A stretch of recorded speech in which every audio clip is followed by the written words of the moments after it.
无论在哪个时代、哪个国家，总有一些钱花不完的富豪，追逐着返老还童的梦想。比如读者今天要介绍这位45岁的美国富豪布莱恩·约翰逊，为了让自己从腊肉变鲜肉，他采取一系列近乎疯狂的抗衰手段，堪称散尽家财。但是，这位抗衰狂人仍然不满足，现在他又迷上一种古老而神秘的回春秘方，通过和自己的儿子换血，实现返老还童。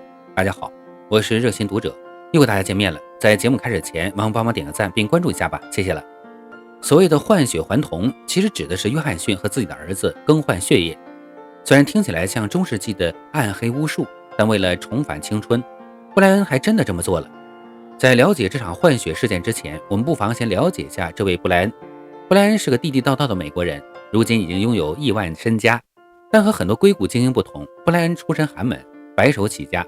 年少时他就深知知识改变命运的道理，所以凭借不懈的努力考上芝加哥大学。毕业之后，布莱恩投身商业，在30岁那年创立一家支付软件公司。这家公司差不多就是美国版的支付宝。因为事务繁忙，布莱恩每日都处于极度忙碌中，他饮食睡眠全都不规律，每天精神都处于紧绷状态。长时间下来，布莱恩陷入了极度焦虑。很快，布莱恩察觉到了身体的不堪重负，而这个意识成为了布莱恩追寻长寿的驱动力。于是，为了身体健康，布莱恩竟然将支付公司以8亿美元的价格卖了出去。他自己则是走上了探寻长寿方法的不归路。2023年4月，布莱恩带上自己18岁的儿子和70岁的老父亲，前往达拉斯附近的一家医疗服务中心接受换血。在中国的文化中，只有结为异性兄弟时才会取血互饮，这看似反智的行为出现在2023年，似乎有些不可思议。要知道，布莱恩可是个有名的高知分子，为什么他会对这种看似玄学的疗法深信不疑呢？这就不得不提到美国曾经搞的几项研究了。2005年，美国加利福尼亚大学的科学家们做了一个异种共生实验，实验内容是将幼鼠和老龄鼠的侧腹缝合在一起，让它们共享了血液和器官。结果科学家惊讶地发现，这两只小白鼠的循环系统渐渐融合，而且出现了幼鼠未老先衰，老龄鼠则逆生长的现象，仿佛它们的生命也得到了共享。在2014年，哈佛大学的研究人员发表了2篇关于换血疗法的研究论文，在当时的科学界引起了轩然大波。这次他们是给一群年老色衰的小白鼠注入了年轻老鼠的血液，结果它们居然都有了变年轻的迹象，比如海马区基因转录水平上升，神经元数突量增加，突触可塑性增强。大家或许听不懂这些医疗词汇，读者给大家简单总结一下，就是老鼠更聪明了，记忆力、学习力、反应能力都有提高。除此之外，它们的骨骼和肌肉也得到了改善，腰不酸了，腿不疼了，啃奶酪也更有劲儿了。至于为什么给老年老鼠注射年轻老鼠血液就会返老还童的原因，目前科学界还没有定论。斯坦福大学的某研究组认为，这是因为注入年轻血液后，老鼠体内的致老物质被稀释了。布莱恩的母校芝加哥大学认为，是老鼠血液中有一种抵抗衰老的特殊蛋白，它在年轻血液中的含量更高。但不管各个学院怎么争论，就是没有统一的结论，而且还有不少人对换血还童的试验抱着反对态度。像是美国食品和药物管理局局长斯科特·戈特利布，他就在一份声明中表示，没有证据表明从年轻献血者身上注射血浆对治愈、减轻、治疗和预防这些疾病有临床益处。严格来说，使用任何血浆产品都存在风险。不过，科学界的警告对想要回春的富豪来说根本无所谓，只要能让他们变年轻，尝试一下也没什么。每个人都习惯从自己了解的架构去理解世界。对于古代的皇帝来说，他们熟悉鬼神和五行，而对于布莱恩这样的极客来说，他理解世界的方式就是代码。布莱恩认为衰老也是可以被量化的，因此只需要掌握适当的编程方式，就可以重写基因，改变衰老的状态。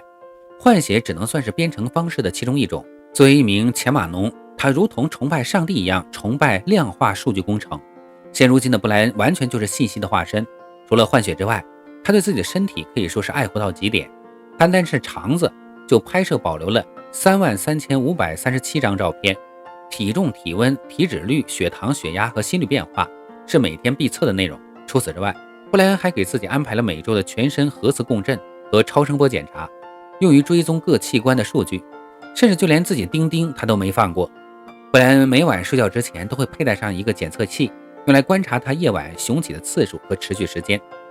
这些涵盖了全身78个器官的身体数据，精准到几乎可以复制出一个完全一样的布莱恩。不过，这也让他成了数据的奴隶。布莱恩每天必须在固定时间入睡，并在早晨5点起床。为了皮肤，他需要涂抹7种药膏，每周进行刷酸和激光治疗。为了牙齿，餐后除了刷牙，使用口腔冲洗器和牙线，还要用茶树油漱口，最后抹上抗氧化凝胶。看起来没有太多科技与狠活，但这正是硅谷流的养生之道。在美国，类似的奇葩极客还有很多，他们永葆青春的方式也各不相同。除了布莱恩的数据流之外，最常见的还有嗑药流。布莱恩的好友起点大学创始人雷库兹韦尔就是这么一个药罐子。根据他在英国金融时报的分享，他过去每天要吃250粒营养药丸，分别照顾心脏健康、眼睛健康、性健康和大脑健康。对，大家没听错，250粒。估计嗑完药连饭都不用吃了。这种吃法他一吃就吃了10年，每年光买药就要花掉100万美元。这种嗑药的风气也从硅谷反哺到民间，现如今很多流行的抗衰神药其实都是库兹韦尔吃剩的，比如2甲双胍和白藜芦醇。作为站在世界顶端的成功者，掌握着最好的资源，硅谷巨富们的心态其实和秦始皇差不多。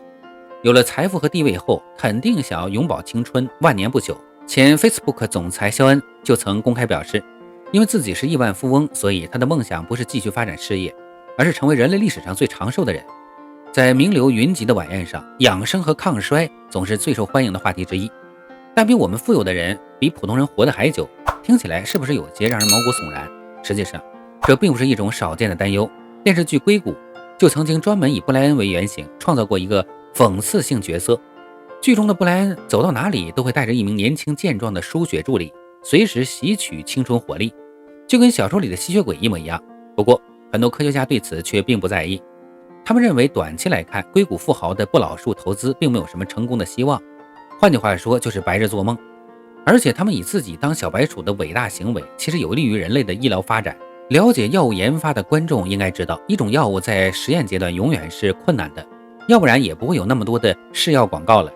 这些硅谷富豪其实就算是一种为了人类在奉献的小白鼠，毕竟正常人是绝对不可能每天吃250粒药丸，每天跟儿子换血的。就像曾经的炼金热一样，虽然人类没有炼出所谓的贤者之石，但过程中的副产品却成了现代化学与物理学的基石。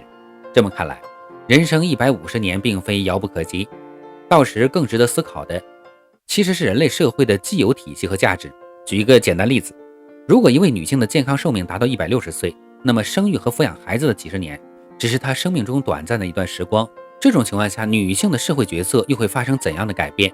不过在讨论未来社会学之前，还有一个更加不容忽视的问题，所有人真的愿意活这么长时间吗？对于知识分子来说，生命是个热力学问题；对于挣扎在温饱线上平民来说，这就是身无间者永远不死，寿长乃无间地狱中之大劫。或许只有对于富人，永生才是一件令人无限期待的事情。生命如此美好，手中千秋万代的基业，如何不叫人真的还想再活500年？好了，本期内容分享就到这里了，我们下期再见。